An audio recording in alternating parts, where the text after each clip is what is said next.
my goodness, the NFL draft is so close that you can almost smell it. And I don't know about you, but it smells a lot like winning. The Denver Broncos have a very, very interesting final top 30 visit, which has all of Broncos country absolutely buzzing about Treyvon Henderson. Would he be too big of a stretch to draft at 20, or is he the perfect final complement for this team? In this video, we're going to break down Omarion Hampton versus Treyvon Henderson versus the best player on the board. We've got a ton to break down. If you're new to the channel, I'm a diehard Denver Broncos fan named Ben. Helps me in that algorithm out a lot. If you like the Broncos, if you would like and subscribe.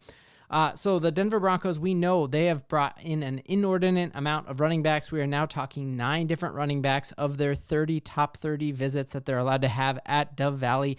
I guess it's now called Broncos Park, have been running backs. That is we talked about yesterday. We are a running back away from, with a straight face, saying we are a Super Bowl contender. Is Treyvon Henderson too rich to be drafting with the 20th overall draft pick? If you are the Los Angeles Chargers, you would say no, because their version of predominantly orange is called Bolt Beat. And I bet you I'm the first reader of this all day, because are there any Chargers fans? There's not. And they came out and are like, hey, if the Chargers let the Broncos get Treyvon Henderson, it's because they're napping again. And in this article, he talks about, dude, we already lost out on Evan Ingram to the Broncos. We can't let them somehow end up with Treyvon Henderson. And so they even talk about, hey, last year the Chargers traded a first-round draft pick to move up, or not a first-round draft pick, but traded draft capital to move up and get Ladd McConkey. And they're saying, should the Chargers do that again for Treyvon Henderson? Basically, as this is all playing out, I still don't think Ashton Jeanty is completely off the board for the Denver Broncos, because I think there is a realistic opportunity with all of these quarterbacks jumping up that he falls past the Raiders at 6, he falls past the Cowboys, he falls past the Bears. And if that's the case, it is not going to take a ton of draft capital for the Broncos to trade up and get Ashton Jeanty. But if Ashton Jeanty goes off the board, I think the Omarion Hampton still very much could be on the board at 20. And so then you have a ton of people saying like, hey, if you have both Omarion Hampton and Treyvon Henderson on the board at 20, who is the right pick for the Denver Broncos? And I think all of us, without even batting an eye early on in this whole draft process, were convinced that it was Omarion Hampton. But I don't think it's that easy of a pick anymore. And we're going to break down why I think Treyvon Henderson might edge out Omarion Hampton, and it's not that easy of a pick. The biggest knock on Treyvon Henderson is that this year, when they finally won the national championship, they also had another great running back that they had stolen from Ole Miss in Judkins. And they're like, hey man, this dude's splitting carries. So you can't even say like, yeah, he might be the best running back on that team, but it might be like a 1A and 1B kind of thing there. And drafting that at 20 is way, way too high, but it's not quite that simple, because as is broken down here, the NFL now is all about having different kind of punches that you can throw. We know that is Sean Payton's forte. Like, he wants a running back that is a bruiser, and he wants a running back who's a speedster. He wants to have, like, he's basically, his playbook looks like a Cheesecake Factory menu, and it's a Swiss Army knife of being able to say, ooh, when I see them in this coverage, I'll exploit it using this. And when I see this, I'm going to exploit it using this. Sean Payton is a master at being able to adapt his offense to fit the weakness of a defense. And in the NFL now, according to what we see here, the great thing, Josh Norris came out and said, Broncos, this is your guy right here, Treyvon Henderson, because the NFL is now all about being able to have a running back who can make a difference in only 15 touches a game. That's exactly what the Detroit Lions have going with Jahmyr Gibbs and David Montgomery. There were times when David Montgomery went down and you tried to make Jahmyr Gibbs be the bell cow back, and it did not work quite as easy as it did when you were able to do, they called themselves Sonic and Knuckles, right? You have different types of plays, different types of schemes for your different type of talent. We're going to take a look at how easy Henderson makes exploiting different defenses look. And speaking of easy, quick timeout in Broncos country to tell you about the sponsor of today's video and a product I use each and every day, and that is Factor Meals. Has completely taken the stress out of me meal planning, leaving work to go hop in a crowded drive-through line and get some heated up mess delivered in a hot paper bag to me, because I get fresh, never frozen food delivered directly to my doorstep. Factor Meals let me eat stress-free with Factor's delicious, ready-to-eat meals, chef-crafted, dietitian-approved, and ready to eat in just 2 minutes. I get to choose from a weekly menu with 35 different options like keto, protein plus, vegan, and veggie. And I have 60 add-ons each and every week, like breakfast, on-the-go snacks, and these delicious juices that help me stay fueled up and feeling good all day long. And Factor is honestly cheaper than doing takeout, so I'm skipping the overhyped takeout trap. I'm saving money, and I'm staying consistent in my goals. So do me a huge favor, do yourself a huge favor, and head to factor75.com or click the link in the description of this video. Use my promo code STDenver to get 50% off and free shipping directly to your doorstep. That's STDenver at factor75.com, 50% off and free shipping. In Broncos country, it's time to eat good. So coming into this draft process, everybody said picking Treyvon Henderson at 20 was a stretch. But what we're seeing here, Cameron Parker said, I think Treyvon Henderson is the Bo Nix of running back class, that everyone is going to be saying that's too rich of a pick at the first round draft pick. And then at the end of the season, everybody else's face is completely red because Sean Payton knows what he wants. And if Treyvon Henderson is Sean Payton's guy, we might even need to trade up for him. Like, that's how confident I am in Sean Payton to make this pick here.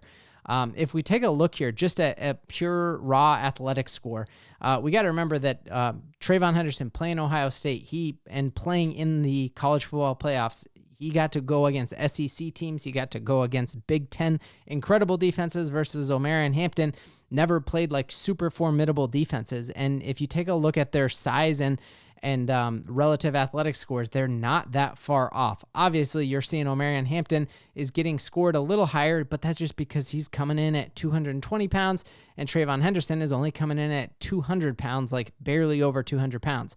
But you take a look here that Treyvon Henderson is considerably faster, and I think that is a big deal, like a 4.46 versus a 4.43.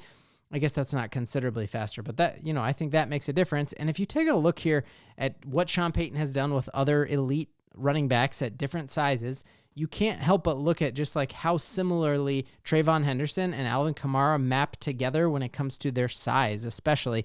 And Treyvon Henderson's actually a little bit quicker than Alvin Kamara was, but you're looking both 5'10 dudes, barely over 200 pounds, and very similar broad jumps and the rest there. So I think you definitely can see a reason why folks are making that comparison right now between those two.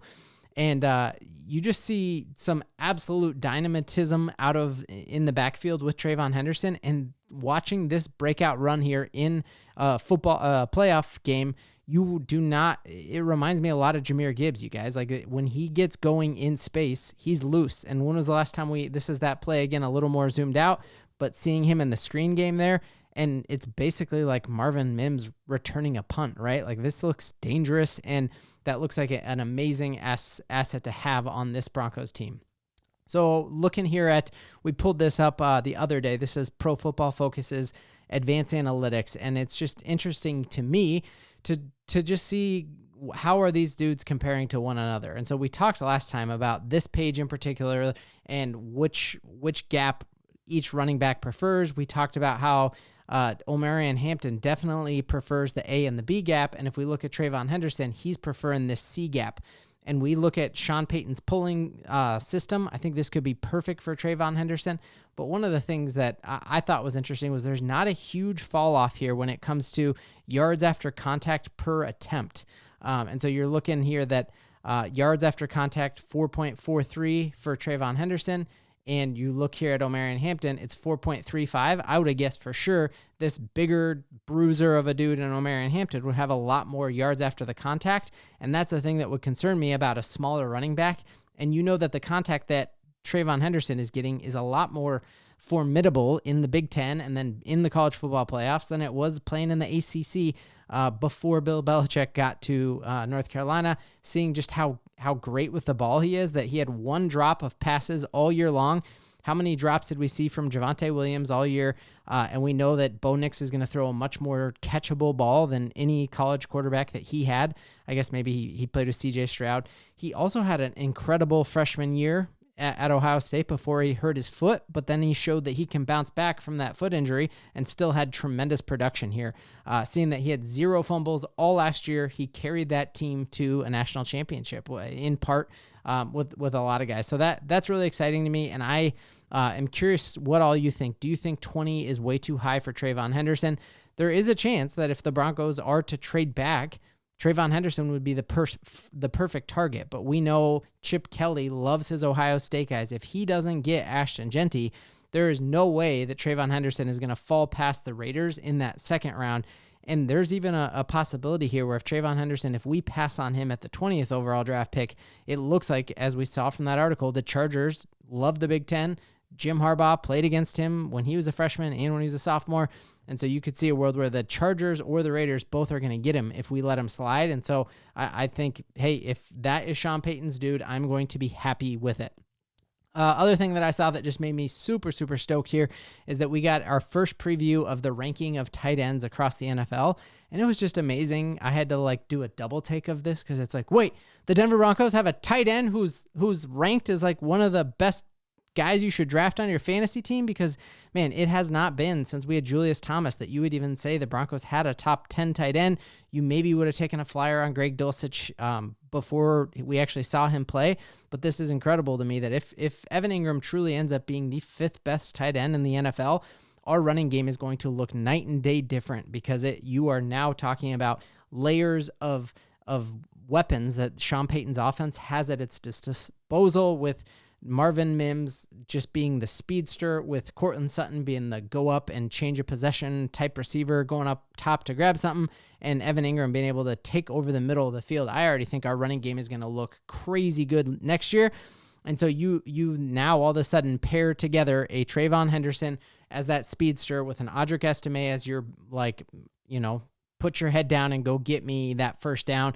And then you have obviously Jaleel as your change of pace third down back. I think we are talking about a bell cow, or we're talking about a absolute stable of amazing running backs. But let me know in the comments what you think. In Broncos country, we got a ton to Bo-LIEVE in. Woo! Got to go to a work thing. That's why I'm all swagged up.